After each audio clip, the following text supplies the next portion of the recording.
Nih, lisan. Agak cepat. Saya cepat sedikit sebelum ke harta. Lisan, ini yang sering bikin gak tenang. Quran surah ke-49 ayat 11 sampai 12. Tahan. Kalau hidupnya ingin tenang, kata Al-Quran, satu, jaga pandangan, kedua, jaga lisan. Ini langsung ayatnya turun. Ya, Quran surah 49 ayat ke-11 sampai dengan 12. Ya ayyuhalladzina amanu la yaskhar qaum min qaum. Ada ayatnya? Ya, saya pelankan sedikit. Ya ayyuhalladzina amanu, hei orang-orang yang masih merasa punya iman. Saya sering katakan ya-nya harfun nida. Nida itu huruf panggilan. Panggilannya ke semuanya. Kalau ya itu ada 14 huruf panggilan di ilmu nahu. Tapi yang disebutkan dalam Al-Quran cuma satu, ya. Ya itu memanggil semua kalangan dengan jarak yang semua sempurna. Mau dekat, mau menengah, mau jauh. Disebutkan 360 kali dalam Al-Quran. Kalau setelah ya dipakai ayyuha, setelah itu ada ayyuha. Ayyuha disebutkan 150 kali dalam Al-Quran. Ayyunya berfungsi taukid munada, haknya huruf tanbih peringatan. Jadi kalau ada ya, setelah ya ada ayyuha, cara menerjemahkannya, perhatikan cara menerjemahkannya. Hei, saya peringatkan ya.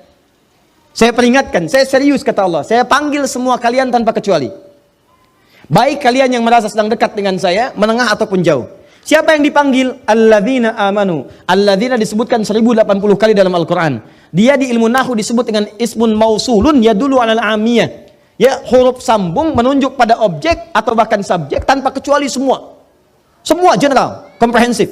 Mau besar, kecil, tua, muda, laki-laki, perempuan. Seakan-akan Allah ingin katakan, kalau ada ayat dibuka dengan panggilan ya ayyuhalladzina amanu, maka semua yang punya iman dipanggil tanpa batas. Mau dia orang dewasa, anak kecil, tua, muda, laki-laki, perempuan, tanpa batasan. Dan panggilannya disertakan peringatan. Kalau ada peringatan, hati-hati. Setiap ayat yang disandingkan dengan peringatan, maka ini di antara pemahamannya ada potensi bisa melahirkan dosa kalau diabaikan. Apa informasinya? La yaskhar qaum min qaum. Kata Allah, hati-hati, jangan gunakan lisanmu untuk saling mencela satu dengan yang lainnya. Jangan mencela. Kalau Anda ingin tenang, gunakan nikmat mulut itu untuk berkata yang baik-baik saja. Maka hindarkan yang tidak baik. Fokus, lihat hadis Nabi. Saya lompat sedikit. Man kana yu'minu billahi wal yaumil akhir falyakul khairan aw liyasmut. Cara mensyukuri nikmat lisan itu, kalau ingin ditambah kenikmatannya, di antara kenikmatan di lisan itu akan berpengaruh pada ketenangan dan kenyamanan hidup. Orang yang nggak bisa menjaga lisan, maka hidupnya cenderung tidak tenang dan tidak nyaman. Fokus baik-baik. Kata Nabi, bagaimana caranya? Katakan yang baik-baik. Kalau tak mampu, pilihan keduanya diam. Tidak ada yang ketiga. Cuma dua. Saya ulang, tidak ada pilihan yang ketiga. Cuma dua. Satu, dua. Sudah ini. Pilihannya cuma ini. Kata Nabi, katakan yang baik-baik, kalau tak mampu, diam. Jadi cuma dua, baik dan diam. Ada berapa? Oh, kan? Jadi katakan yang baik, kalau nggak bisa diam.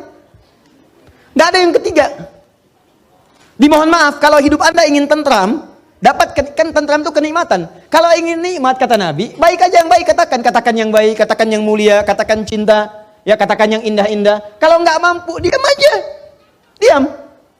Nah, Ustadz, apa di antara yang tidak baik yang nggak boleh kami lakukan? Sehingga dengan itu berpotensi hidup kita nggak tenang. Kayaknya nggak nikmat. Kaya tapi nggak tenang.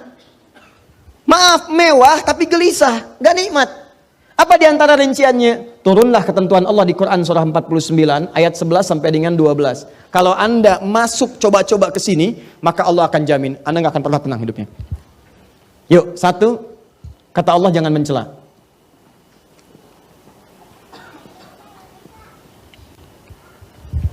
Merendahkan. Bukan dalam konteks mengingatkan, atau bukan dalam konteks mencela satu perbuatan yang memang dinafikan oleh agama. Ya, nanti ada celaan yang dibenarkan. Seperti Allah mencela perbuatan Fir'aun. Ya, Allah mencela perbuatan Qarun. Allah mencela perbuatan Abu Lahab. Ya, tabat siada abi. Itu kan celaan. Ya, tapi ada yang tidak diperkenankan sama sekali. Untuk merendahkan pada sesuatu yang tidak dibenarkan. Ya, nggak ada hujan, nggak ada angin, mencela. Ya, mohon maaf sekali, mohon maaf ya. Celaan yang tidak memiliki argumentasi yang dibenarkan oleh syariat. Ya, karena iri hati mencela. Karena tidak ingin tersaingi mencela. Maaf sekali. Ya.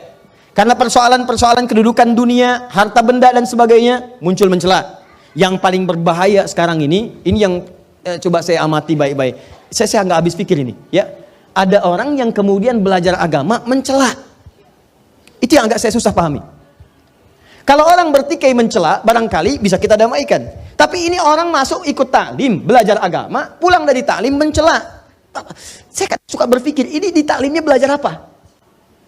Kata Quran jangan mencela. Anda belajar Quran, pulang dari ngaji Anda mencela. Apa yang Anda pelajari itu apa? Bahkan yang paling menarik ada larangan di Quran, jangan mencela. Mencela itu menghadirkan ketidaknyamanan. Makanya ketika Anda mencoba mencela orang lain, Anda menyoal orang lain, Anda menghina orang lain, sebetulnya kehidupan Anda sedang tidak tentram. Silahkan kalau nggak percaya. Dan sekarang celaan itu bukan cuma di lisan, sudah masuk tangan. Tuh, dah tulis di media sosial. Dan sudah menjadi bagian dari kenikmatan bagi sementara orang. Kamu tidak seperti apa yang aku duga. Terus nulis itu santai banget sambil masak di dapur. Yang paling nggak tenang ditungguin komennya itu. Belum. Udah 3 jam belum. Yang paling nggak enak sampai mau tidur, itu baru mau tidur pun ngecek lagi. Udah berapa komen hari ini? Yang paling bahaya, bangun dari tidur pun lupa baca doa, yang dilihat handphone. Ya, bahkan ada satu surat menyebutkan langsung, orang-orang seperti ini siang dan malam tidak akan tenang. Siang dan malam tidak akan tenang. Ya, pasangannya apa? Gibah. Dan celakanya sekarang diperhalus. Ya, ada gosip, ada ngerumpi, ada macam-macam dan sebagainya. Silahkan cek. Orang ini langsung dijamin oleh Allah Subhanahu wa taala. Mohon maaf sekali, orang semacam ini bukan cuma tidak akan tenang di dunia, di akhirat pun akan dibuat gelisah. Karena disediakan khusus makanan khusus di akhirat, langsung disebutkan di ayatnya. Ayuhibbu ahadukum ayyakula lahma akhihi maitan fakarihtumu. Orang yang terbiasa gibah saat di dunia dan dia tidak bertobat, maka di akhiratnya langsung dihidangkan makanan yang terbuat dari bangkai orang yang digibahkan itu. Nih, saya kasih gambaran ya, maaf ya. Kalau ada orang gibah bisa membicarakan seseorang dengan niat untuk merendahkannya. Begitu dibicarakan itu baru disebutkan namanya dengan niat tadi itu sudah memindahkan pahala. Di hadis Muslim pindah pahala. Ya. Misal Anda bicarakan, jangan Anda lah, orang lain ya. Bisa bicarakan yang lain, begitu dibicarakan disebut namanya. Itu Adi Hidayat tuh. Ya, baru Adi Hidayat tuh. Ustadz bid'ahnya belum disebut. Ya. Tuh Adi Hidayat tuh, ya. Begitu disebutkan Adi Hidayat, itu langsung pindah pahala dia kepada saya. Seketika. Ya, seketika. Saya tidak Ustadz, bagus. Tidak seperti yang itu tuh, dia tuh selalu begitu. Nah, itu pindah. Seketika pindah. Nah, kalau dia tidak bertobat, diteruskan Adi Hidayat tuh begini, sebutkan semuanya.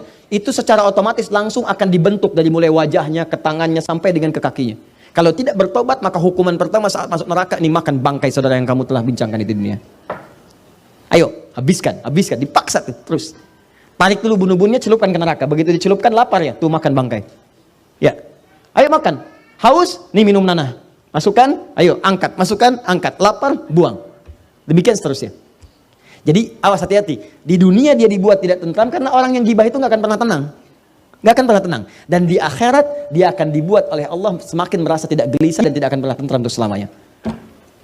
Di antara manusia yang paling luar biasa mengamalkan ini, menjaga lisannya, dan sampai kemudian mohon maaf teman-teman, mohon maaf sekali. Sampai beliau ini Masya Allah, sampai tidak menemukan sebuah hal yang kotor dalam jiwanya.